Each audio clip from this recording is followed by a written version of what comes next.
G'day guys, and welcome back to my YouTube channel 1 week after my last video. I have used a massive amount of sim gear over the years, so today we're going to talk about the best stuff I've used, the worst stuff I've used, starting from the very first piece of sim equipment I asked my dad for at age 13, and ending with the latest thing I've been sent to try by a company. Without further ado, let's get straight into it. The first piece of sim equipment I ever got was a Logitech G25. This wheel's obviously legendary for starting the Logitech G25, G27, G29 budget wheels that you guys still use today probably, and everyone still uses today. The G25 though did have some issues being the first version of this wheel.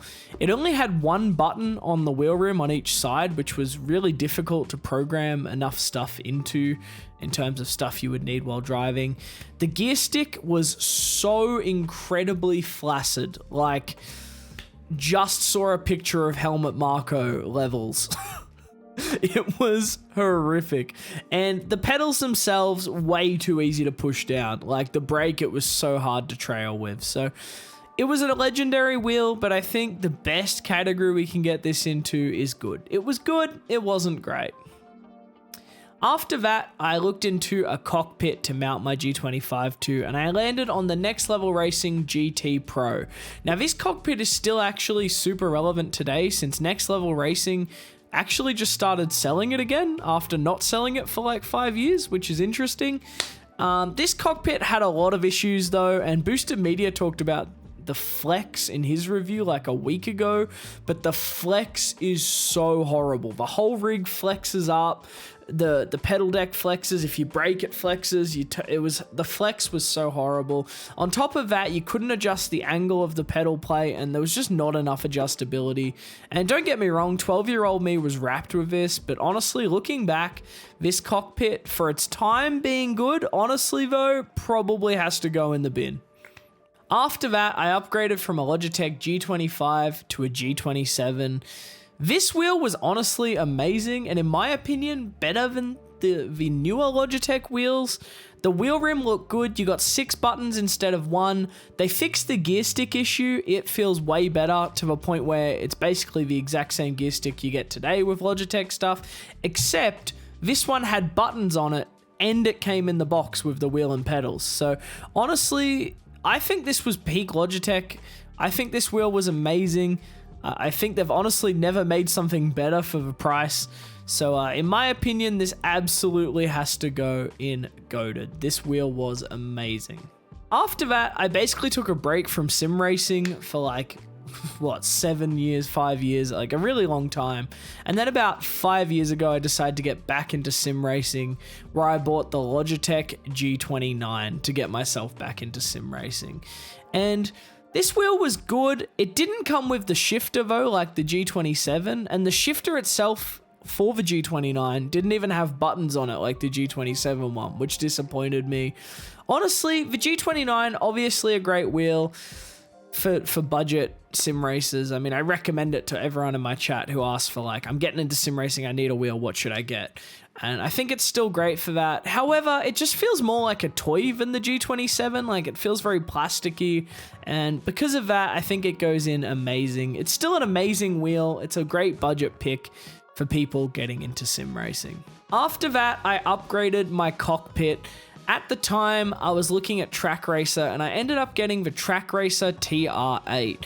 Now, this cockpit looked beautiful, and I think that's the main reason I got it. There were good reviews online for it, and I thought it just looked so nice. I ended up getting this cockpit, and it definitely had some issues. The integrated monitor mount was so shaky that I was always nervous. Like, my monitor would like shake in front of me every time I'd turn. I was always nervous, like the TV I was using at the time mounted to it would just like fall off.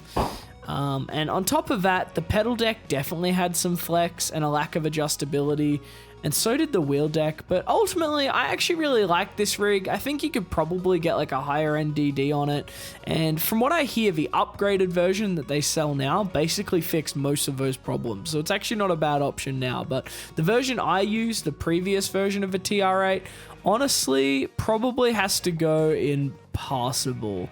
It was good, but it definitely had some major issues. Mounted to the TR8, I got the Trak Racer GT seat, and as you all know, if you've watched any of these YouTube videos or ever come into my stream, I hate this thing. It hurt my back so bad. Like, you would get up off your sim rig and you just have a shooting pain up your back. And I know that fellow streamer, A Better Bloke, got this seat. He felt the exact same. At least 10 people in my chat felt the same. Now, I'm not saying if you have this seat, that's the experience you're gonna have. But honestly, I'm putting this straight in the bin. And quite frankly, the amount of people I've heard and horror stories with this seat and the rally seat from Trak Racer, they're just not worth the gamble unless you can try it out and make sure it's not going to hurt you after a long session. This is kind of the start of my Mark II sim rig, if you're going to call it that. I upgraded to the Trak Racer, and at the same time, I got a Fanatec CSL Elite. Not the DD, the belt-driven wheel. And honestly, this wheel was amazing. Fanatec belt-driven stuff, like obviously they have some issues today, shipping issues, reliability issues, but the Fanatec belt-driven stuff, the Club Sport belt-driven wheel, the CSL belt-driven wheel, they are amazing wheels. They feel great. They basically feel as good as a DD. Don't shoot me. I swear to God, people get mad when I say that, but they felt really good. And they last forever. I used the CSL Elite on stream every day, 4 hours a day for 2 years. I sold it to a mate of mine who's still using it today. He loves it. It only had 5 Newton meters of force, but for the price, I honestly think this wheel was amazing. I wouldn't put it in goated, but it was really, really good. On the CSL Elite, I had an F1 esports rim from Fanatec. This one, maybe not so good. This had some issues. The grip started wearing out pretty badly. The button caps, the plastic button caps Fanatec got basically just disintegrated. They would fall off the wheel after a bit of use, which is why you don't actually have to use them, and I wouldn't advise it. But I didn't love this wheel. As well as that, the shifters felt really, really spongy because it lacked the magnetic shifters newer Fanatec stuff has. And pretty much, I guess, is the expectation today that any mid-range to high-end gear is going to have magnetic shifters. So because of the shifters feeling so mushy and other issues, I think I'm going to put the wheel in passable. It's honestly almost good enough for good. I'll put it at the top of passable. I think it deserves to be at the top if it wants to do it. There we go. At the top of passable. With this upgrade, I also got the Fanatec CSL pedals. They still sell these pedals today, although an upgraded version. I didn't love the CSL pedals. I thought I had the load cell version, I should clarify that, but the load cell had way too much travel and it was just way too mushy. Same as the throttle, I just feel that I couldn't really modulate the car well with these pedals. There was certainly a big step up from the Logitech pedals I was using before, but I think they also go in passable. Yeah, let's put it there. After that, because of the pedals and me having a problem with them, I upgraded to the Club Sport V3 pedals. You guys all know these pedals. They're famous. Fanatec still sell them. And honestly, I really like these pedals. I feel like they get a bad rap. For mid-range pedals, they're really good. You can set them up well. You can trail brake well with them. They're a really nice product. They look really nice. They're adjustable. If you get the brake performance kit, they're really good. I'm actually going to put these up in amazing. I feel like the Fanatec V3s get way too bad of a rap. They're really good, honestly. After this, I got my first pair of sim gloves to wear with the F1 esports rim that was Alcantara to kind of protect it. Daniel Morad sent me a pair of his Moradness gloves, and honestly, I really like the Moradness gloves. I don't use them today. I'll talk about that later when we get to the gloves I now use, but they're really good gloves. They've got really good designs. I will say, for criticism, they're a little bit expensive, and also for my personal taste, and this really is my personal taste, they're a little bit thick for sim racing. But I think for karting, if you want to use it for karting and sim racing, they'd be perfect, and they are ultimately a very good quality product, so I'm going to put them in good. After this was where I started no longer paying for sim gear. Next Level Racing reached out. My stream started growing. It was averaging, 50, 60 viewers at the time.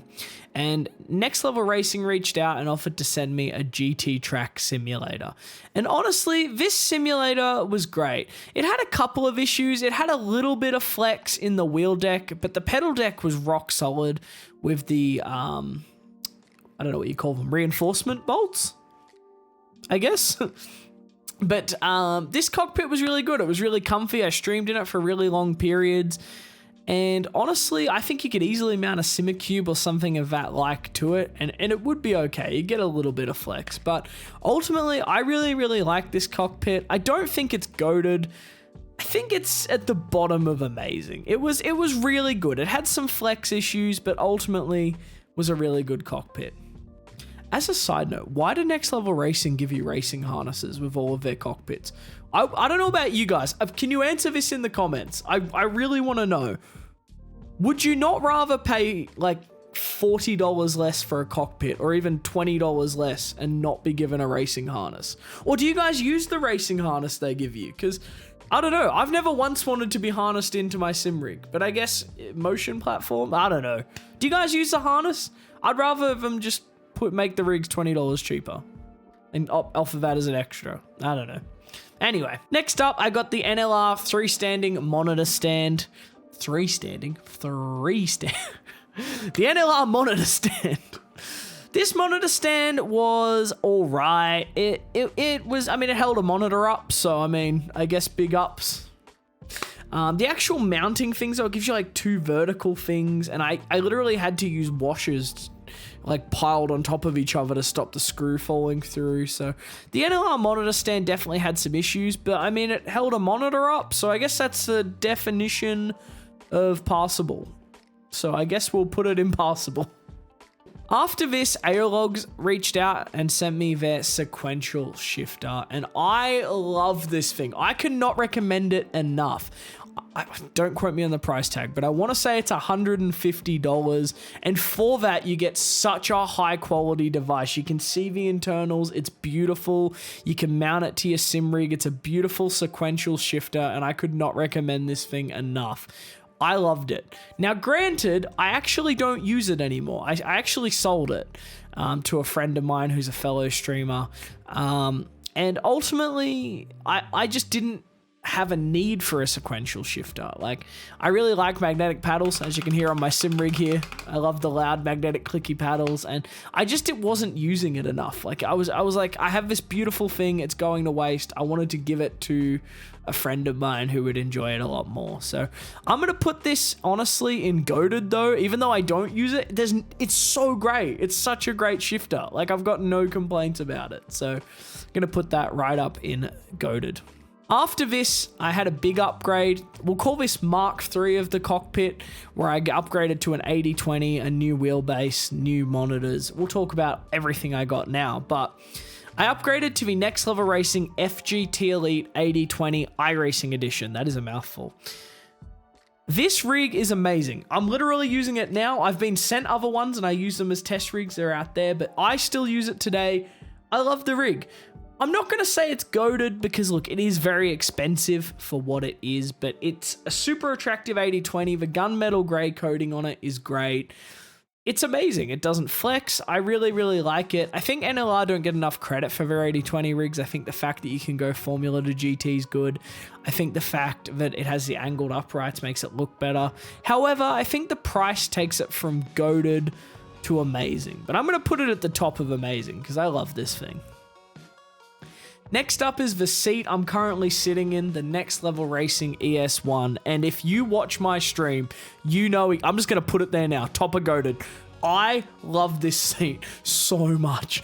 And when I originally got sent it, I remember talking to my partner at the time and being like, man, this doesn't look comfortable. I don't know how I'm going to be able to stream in this. But it arrived. I can sit in this thing for longer than my couch. I can do 12-hour races. It is comfy. It has zero flex. Like, you can see me like slamming back into it now. Maybe there was flex on camera. I don't know. But this seat is amazing. I can, like, even if you don't get an NLR sim rig and you're looking for a sim seat, I cannot recommend it enough. Now, keep in mind, look, it is expensive. It's almost 500 Australian dollars, maybe more than that. I don't know, but it is very expensive. But in my opinion, the seat is the most important part of a sim rig. And this one, I love it. I love it so much. I don't know what to say. It is the one thing on my sim rig that I just want forever on my sim rig. I never want to replace it. With this upgrade, I got a Simucube sponsorship at the time a couple of years ago, and I got sent a Simucube 2 Pro. And obviously this was a big upgrade from the CSL Elite. And I should say, just at this point of the video, and if someone comments being like, well, you don't know anything because you haven't used stuff, it means you haven't watched this far.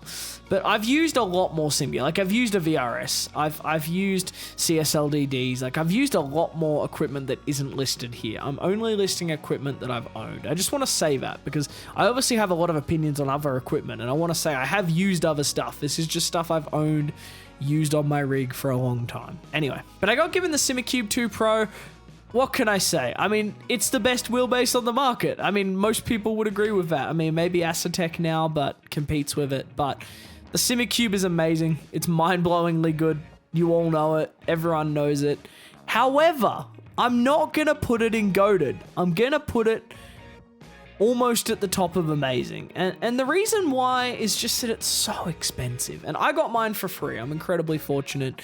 But if I'm being realistic with you, with the money I earn, and like, I'm obviously not like rich, you know, I'm a Twitch streamer, so, but like, I would buy the VRS over the Simucube. It's just so much better value for money. Even if the Simucube is better, which it is, and if money isn't an issue for you or you want to buy it, then the Simucube is the best wheel on the market. But for me, the price puts it down in amazing. But it is amazing. I'm so grateful to have it. With the Simucube, they sent me the Simucube Taco rim. I didn't like this very much. It was Alcantara, and the Alcantara wore out super quickly, even with gloves. I'll go grab it and give you a shot of this. On top of that, one day it just stopped working, and I thought the battery stopped, but ultimately I replaced the battery. It still wasn't working.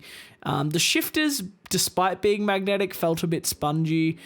I'm not a massive fan of this wheel. The buttons weren't placed perfectly. It's not the most attractive wheel. I'm going to put this wheel in passable.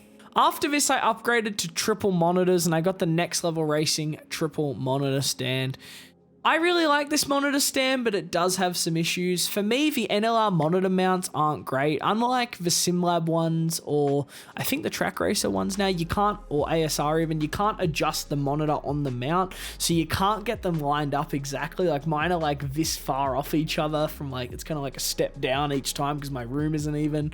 And the mounts themselves are a little frustrating, but ultimately, it looks great, it performs great, it holds up my monitors. I'm going to put it in good. Other than the fact that the monitor mounts aren't independently adjustable, it is good. It's good. Holds up monitors. It's hard to have that much of an opinion on a monitor mount, I guess. I mean, this monitor held up. Wow. After this, I got a massive pedal upgrade. The pedals I'm still using today, Venom pedals. Not VNM pedals, Venom pedals. They're two separate brands that everyone gets confused, but I love these pedals so much. If you watch my stream, you're going to know this. Obviously, I got them through a sponsorship, but ultimately they are really cheap pedals. Not so much if you live in Australia because of shipping, unfortunately, but these pedals are amazing. I love them so much. They're basically Husingfeld Ultimates, but cheaper, and they look better. And I know a lot of pro drivers who actually prefer these to the Husingfeld Ultimates. Ultimately, though, I love these pedals. They're going straight up and goated. I've said it a million times. If I lost my sim rig tomorrow and I had to buy it all again with my own money, these Venom pedals would be the pedals I use. I don't want to use any other pedal. I love them so freaking much. After this, Next Level Racing sent me the HF8 haptic pad to try out. Now, I'm not a big haptic feedback guy. I don't use butt kickers. I don't want a motion rig. I don't really use any of that stuff. And the HF8 did definitely add some immersion, but for me, it was a little inaccurate, it was a little laggy, it wasn't great. I didn't mind it, and in the review, I said really good things about it, because ultimately, it does what it's meant to do really well, but I'm not into what it does. So I'm going to put it in passable. It does everything it's meant to do, I just don't want it, because I'm not into haptic feedback stuff. After that, I upgraded to the Cube Controls Formula Pro Rim. I actually bought this one off a friend. This one I didn't get sent. I really like this rim. It has some issues. The cord on it does occasionally disconnect mid-driving, which happens very infrequently, but obviously when you're mid-race and you can't shift gear, Very frustrating, but I replaced the cord and that stopped. But I know cube control cords are a little bit infamous. I love the shifters on this, super clicky. The dual clutches are great. The buttons are great. It feels great. I'm going to put this one in good. It is good. It's not great. I like it, but I think ultimately if I were picking a wheel rim, I really would have one of the Asher McLaren rims or, you know, GSI or something else. But I really, really, really like it still. And I know the modern cube control stuff has fixed pretty much all the issues I just talked about. So after this, NLR sent me their folding rig to try, the NLR, I'm gonna say GT Lite Pro. Look, I'm just gonna put it in the bin. I'm putting it in the bin, and it's because I firmly believe that wheel stands are better than folding rigs. I think folding rigs, they flex a bunch. The seat flexes, you can't drive consistently in them, and I hate them. Now, I get you disagree with this. Let me know in the comments. Respectfully, that's just how I hate them. I just hate them. I think they're useless. If you don't have space, I think you should get a wheel stand. But anyway, it's in the bin. We'll move on. After that, I've got the Sudspeed gloves I currently use. I've got them here beside my sim rig. I absolutely love these gloves. I like that they're thin. They're super thin and breathable on top, but the part of the glove that actually contacts your hand is a little thicker. The grip's good. It's just thick enough for sim racing and to hold up, but no thicker. They're super breathable. It's an Aussie company ran by a nice dude. They're honestly really good gloves. And if you're not from Australia, the shipping's still cheap. You buy them in AUD. Obviously, I do have an affiliate code with them. If you want to buy some, it's down below. You should buy some. I really like them.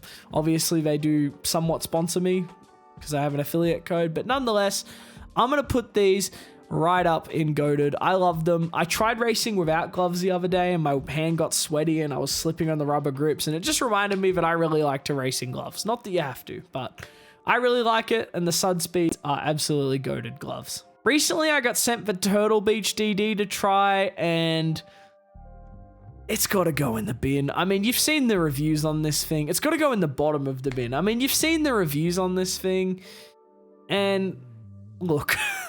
It's not good. The pedals are bad. It's expensive. It's got a weird button box that's not very good. The wheel rim feels cheap. The wheel itself isn't good. It's not very adjustable and the screen sucks. It's got to go in the bottom of the bin. It's got to be there. I recently got sent the Next Level Racing FGT Elite 160 cockpit, which is the bigger, beefier version of the one I'm sitting in now. I've currently got the next part of gear that I'm going to talk about set up on it. I'm currently trying it out. And I mean, it's amazing. It's my rig, but bigger and beefier. So I'm going to put it in amazing right up with my rig. Yeah, amazing rig. It's what I've already basically covered it when I talked about this one. In terms of seat for that rig, I actually chose another one of these for the reasons I said earlier. I love these seats. Recently, I also got sent a Moza R12 to try out. I love this thing.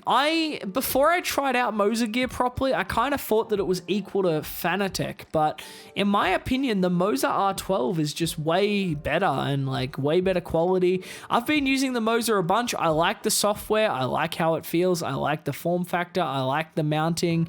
I really like the Moza gear, way better than I expected. So I'm going to put the Moza R12 right up in amazing. I really like it. I think it's amazing. With that, I got sent the Moza GSV2, I think that's what it's called, wheel rim. I love this wheel rim. It's amazing. The buttons feel good. It lights up. It looks good. The magnetic shifters are just as clicky as my cube controls.